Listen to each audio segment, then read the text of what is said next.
Hello guys, welcome in my channel. So today I'm going to discuss the topic other modes of nutrition in plants from the chapter mode of nutrition. Alright, so guys, we have already studied two types of nutrition, isn't it? Number one is autotrophic mode of nutrition and number two is heterotrophic mode of nutrition. Autotrophic mode of nutrition क्या होता है जो कि plant खुद से food prepare करता है उसे हम क्या बोलेंगे ऑटोट्रॉपिक मोड ऑफ न्यूट्रिशन. और हेट्रोट्रॉपिक क्या हुआ दोज प्लांट्स एंड एनिमल्स या सॉरी और you can say those human beings और एनिमल्स डिपेंड अपॉन प्लांट्स या depend upon autotrophic organisms are called heterotrophic mode of nutrition और हेट्रोट्रॉपिक ऑर्गेनिजम्स. ठीक है, तो इसके अलावा और भी मोड ऑफ न्यूट्रिशंस होते हैं. ठीक है, वो क्या क्या होते हैं वो हम लोग इस टॉपिक में पढ़ेंगे. Okay, so let's start. There are some plants which do not have chlorophyll. अब कुछ ऐसे प्लांट्स होते हैं जिनमें क्लोरोफिल नहीं होता है. दे कैनॉट सिंथेसाइज फूड, और वो फूड सिंथेसाइज नहीं कर सकता. क्यों नहीं कर सकता? क्योंकि हम लोग ने फोटोसिंथेसिस में पढ़ा था कि फोटोसिंथेसिस के लिए क्या क्या चीज़ों की ज़रूरत होती है. Sunlight, water, carbon dioxide, chlorophyll, ये चीज़ें चाहिए होती हैं. लेकिन कुछ ऐसे प्लांट्स हैं जिसमें क्लोरोफिल होता ही नहीं है, तो वो फूड अपना नहीं बना सकते हैं. They can not synthesize their food. How do they survive and from where do they drive nutrients. तो अब ऐसे जो प्लांट्स होते हैं वो कैसे सर्वाइव करते हैं जब वो फूड ही नहीं बना रहे, फूड सिंथेसाइज नहीं कर रहे हैं, तो वो प्लांट्स कैसे सर्वाइव कर रहे हैं. Like humans and animals, such plants depend on the food produced by other plants. तो वो प्लांट्स क्या करते हैं ह्यूमंस और एनिमल्स के ही तरह वो डिफरेंट और दूसरे प्लांट्स पे वो डिपेंड करते हैं. They use the heterotrophic mode of nutrition. वो क्या प्लांट यूज़ करेगा हेट्रोट्रॉपिक मोड ऑफ न्यूट्रिशन. अब यहाँ पे देखिए अभी तक हम लोग ने ह्यूमंस और एनिमल्स पढ़ा था. हेट्रोट्रॉपिक मोड ऑफ न्यूट्रिशन वो शो करते हैं. ठीक है, मीन्स प्लांट्स जैसे humans and animals are heterotrophs. ठीक है, लेकिन कुछ ऐसे प्लांट्स होते हैं जो कि ऑटोट्रॉप नहीं होते हैं, वो क्या होते हैं हेट्रोट्रॉप होते हैं. अब ऐसे कौन से प्लांट्स होते हैं आप सोचिए, अपना दिमाग दौड़ाइए. ठीक है, अब इसमें हम देखते हैं. Look at figure 1.5. Do you see a yellow very branches structure turning around the stem and branches of a tree. This is a plant called कसकुटा और अमरबेल.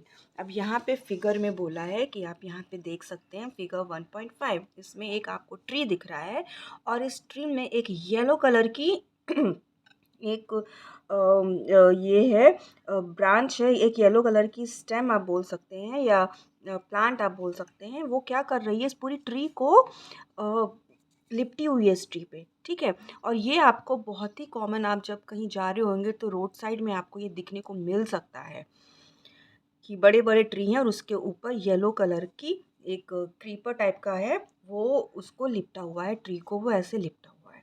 ठीक है, ऐसे प्लांट को हम क्या बोलते हैं, इस जो कसकुटा, ये जो येलो आपको प्लांट दिख रहा है, येलो वेरी ब्रांच स्ट्रक्चर आपको ये दिख रहा है, उसे हम बोलते हैं, उस प्लांट का नाम है कसकुटा और हम हिंदी में उसको बोलते हैं अमरबेल.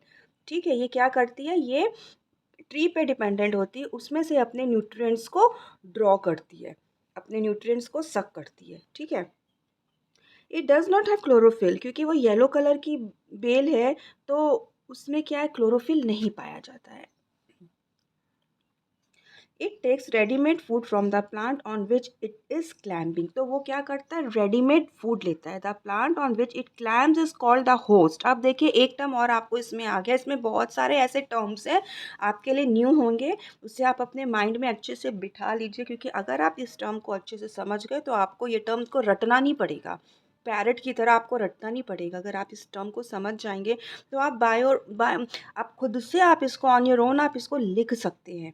एक टर्म आया यहाँ पे हमें होस्ट मिला. होस्ट मतलब अब वो जो बेल है, कसकुटा एक बेल है, वो किस पे ट्विंग करी हुई है, किस पे है, किसी ट्री पे करी हुई है, यानी कि ट्री पे उसने अपना आश्रय ले लिया है. तो जिस पे उस कसकुटा ने आश्रय लिया है उससे हम बोलते हैं होस्ट. ठीक है, और जो कसकुटा है वो क्या हो गया, वो पैरासाइट हो गया है. ठीक है। और जिस पे उसने अपना आश्रय लिया है उसे हम बोलेंगे होस्ट। अब वो क्या करती है, जो कसकुटा है, कसकुटा में, ये मैं रफली स्ट्रक्चर बना रही हूँ, ये कसकुटा की बेल है। अब इस बेल में क्या होते हैं ना, स्मॉल स्मॉल ऐसे ऐसे इसमें आउटग्रोथ्स होते हैं, स्मॉल स्मॉल निकले रहते हैं, ठीक है। अब ये क्या होता है, अब ये आउटग्रोथ जो है जिस ट्री पे ये जो इंटरविंगल्ड जिस ट्री पे हो रखी है, ये जो इसका पोर्शन है, ये क्या होता है, ट्री के अंदर जाता है और वहाँ से ये ट्री का सारा न्यूट्रिएंट्स को सक करके ये अपने अंदर ये बेल ले लेती है, ठीक है। तो इस तरह से ये कौन सा अ, ये शो कर रहा है, ये heterotrophic mode of nutrition show कर रहा है। क्यों? क्योंकि ये होस्ट में से ले डिपेंड कर रहा है, उस ट्री पे ये डिपेंड कर रहा है। जो कसकुटा है ये उस ट्री पे अपना फूड के लिए ये डिपेंड है। तो ये कौन सा मोड ऑफ न्यूट्रिशन शो कर रहा है, हेटरोट्रॉपिक, ठीक है। Since it deprives the host of valuable nutrients, कसकुटा is called parasite. अब ये देखिए, आई थिंक सो इतना आपको क्लियर हो गया है। और कसकुटा क्या है, पैरासाइट हो गया है। मतलब पैरासाइट होता है जो कि हमें नुकसान पहुंचा रहा है।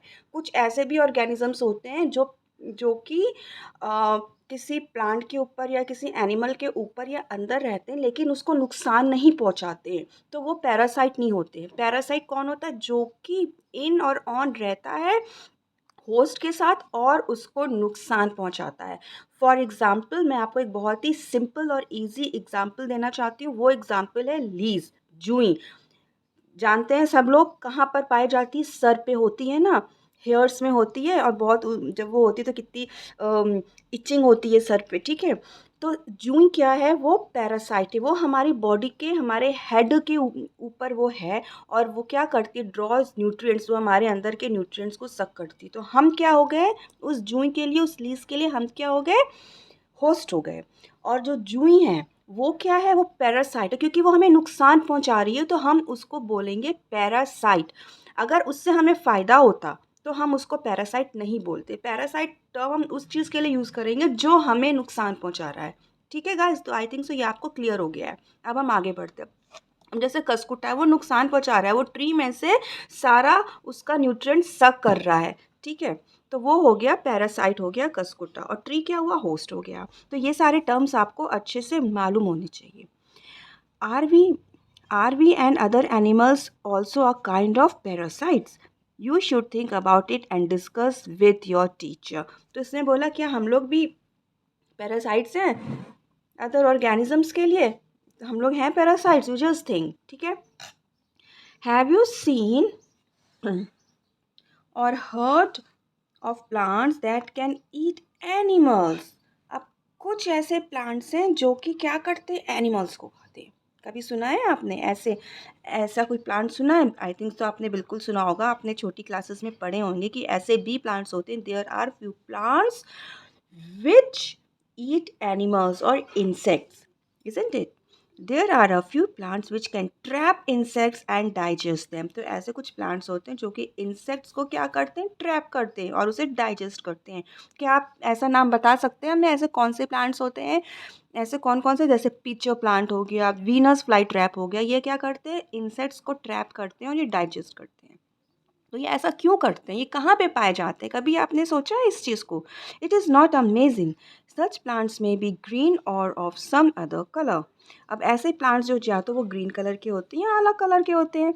Look at the plant in figure 1.6। The pitcher like or jug like structure is the modified part of leaf।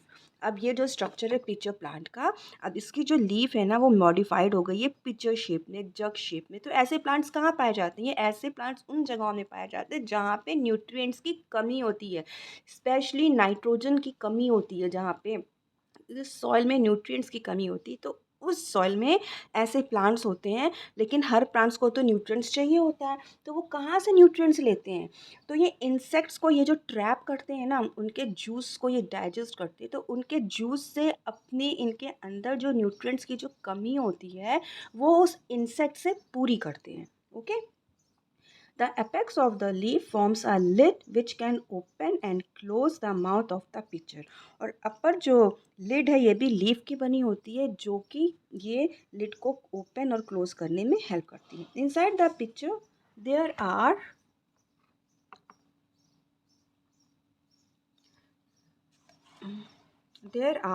hair which are directed downwards.